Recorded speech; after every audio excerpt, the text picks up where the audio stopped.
রোগীরা জানতে চান কী কারণে তাদের স্বরভঙ্গ হয়েছে। স্বরভঙ্গের অনেকগুলো কারণ থাকে। যারা অনেক বেশি কথা বলেন, অনেক জোরে কথা বলেন, তাদের গলায় কিছুটা স্বরভঙ্গ হয়। তাছাড়া কিছু রোগের জন্যে স্বরভঙ্গ হয়।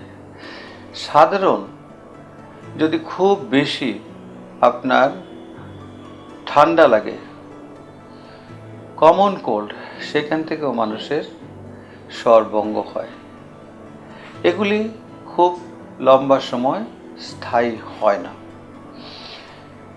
যদি 2 সপ্তাহের বেশি স্বরভঙ্গ হয়, তখন অবশ্যই আপনাকে সতর্ক হতে হবে।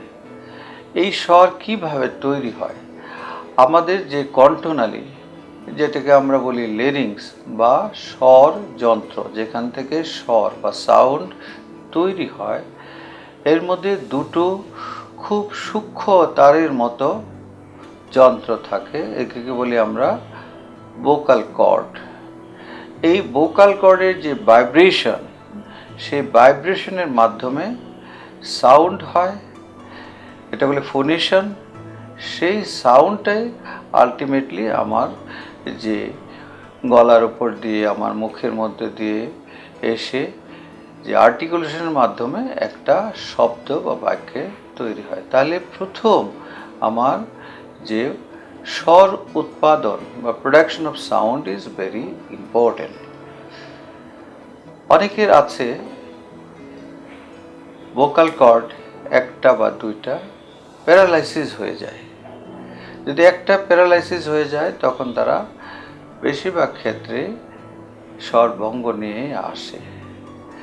সেটা এমনি ভাইরাস থেকে হয়, হঠাৎ করে হয়ে যায়, ওরা টের পায় না, পরে অনেক সময় বুঝতে পারে। আবার কোনো সময় যদি থাইরয়েডের ক্যান্সার হয়, বা যদি লাংসের, বিশেষ করে বাম দিকের লাংসে কোনো ক্যান্সার হলে, সেখান থেকেও একদিকের ভোকাল কর্ড প্যারালাইসিস হয়ে যায়।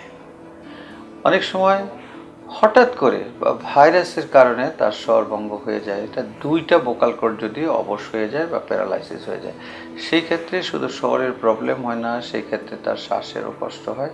সেই ক্ষেত্রে অতি সত্বর ডাক্তারের কাছে গিয়ে চিকিৎসা নিতে হয়, নইলে শ্বাসকষ্টের রোগীরা খারাপ হয়ে যায়, অনেক সময় মরেও যেতে পারে। তাছাড়া যেমন ভোকাল কর্ডে খুব বেশি যেটা হয়, সেটা হলো ভোকাল কর্ড পলিপ।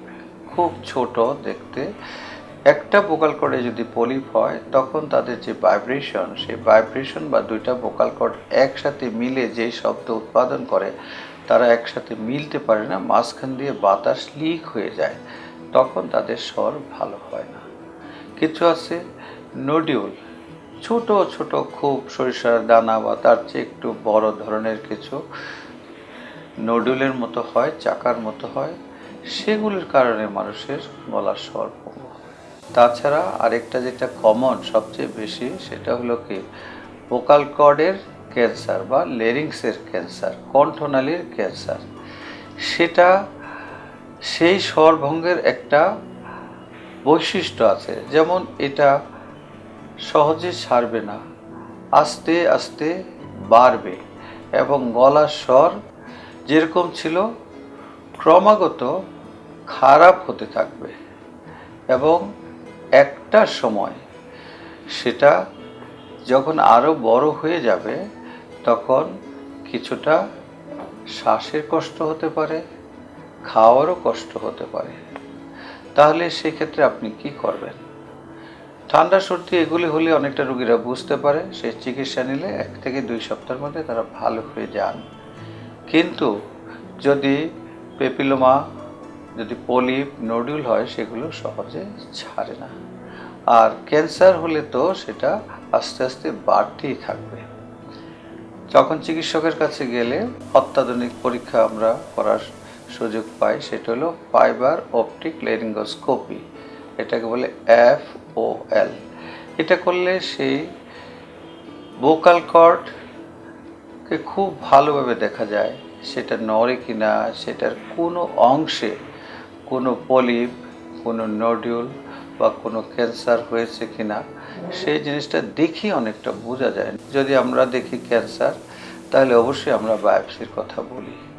আর বোকাল কর্ড নডিউল, পেপিলোমা বা পলিপ হলে এগুলিকে মাইক্রোলেঞ্জিয়াল সার্জারি, ছোটোখাটো ডে কেস, বিকেলে আসলে অপারেশন করে দিলে পরে সন্ধ্যায় চলে যেতে পারে। এগুলো কোনো গুরুতর রোগী না, কিন্তু দীর্ঘদিন যদি আপনি রাখেন তাহলে খারাপের দিকে যেতে পারে, বা আপনার স্বর যত ওষুধই খান এগুলি খুব বেশি আপনার কাজ হবে না।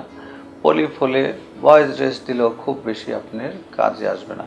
তাহলে আপনার যখনই স্বরভঙ্গ হবে, বিশেষ করে 2 সপ্তাহের বেশি যদি আপনার স্বরভঙ্গ হয়, আপনি চিকিৎসকের শরণাপন্ন অবশ্যই হবেন, এবং চিকিৎসক আপনাকে পরীক্ষা নিরীক্ষা করে ডায়াগনোসিসের পরে যে সিদ্ধান্ত দেবে সেই সিদ্ধান্ত অবশ্যই মেনে নেবেন। তবে এখানে একটা জিনিস আমি মেনশন করতে চাই, ভোকাল কর্ডে যদি ক্যান্সার হয়, যদি সেটা প্রাথমিকভাবে ধরা পড়ে, তাহলে মাইক্রোলেঞ্জিয়াল সার্জারি বা রেডিওথেরাপি এইগুলির মাধ্যমে প্রায় সম্পূর্ণ নিরাময় হওয়া সম্ভব।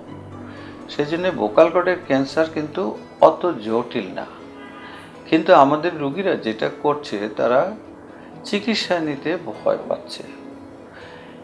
আমি যেটা বারবার বলি, আপনি ভয় পাবেন রোগকে, চিকিৎসাকে নয়। চিকিৎসা করা হয় রোগ থেকে আপনাকে মুক্ত করার জন্যে। আপনি যদি চিকিৎসাকে ভয় পান, রোগ ক্রমাগত বাড়তেই থাকবে, এবং একটা পর্যায়ে রোগীরা আবার চিকিৎসার জন্য আসে। যারা প্রথমে ভয় পেয়ে চলে যায়, পরবর্তী সময়ে আবার আসে স্বেচ্ছায়, তখন রোগী অনেক দূর অ্যাডভান্স হয়ে যায়। স্টেজ 3-4কে আমরা সাধারণত অ্যাডভান্স স্টেজ বলি। স্টেজ 1, স্টেজ 2 এগুলি প্রাথমিক পর্যায়ে। প্রাথমিক পর্যায়ের সার্জারি বা রেডিওথেরাপির রেজাল্ট খুবই ভালো। স্টেজ 3-4 সেগুলোর রেজাল্ট ভালো, কিন্তু স্টেজ 1, স্টেজ 2 চেয়ে কম ভালো। তাহলে আমরা কি বলছি, স্বরভঙ্গ হলে 15 দিনের বেশি হলে ডাক্তারের শরণাপন্ন হবেন। ডাক্তার পরীক্ষা নিরীক্ষা করে আপনাকে যে সিদ্ধান্ত দিবে সেই সিদ্ধান্ত অনুযায়ী আপনি কাজ করবেন।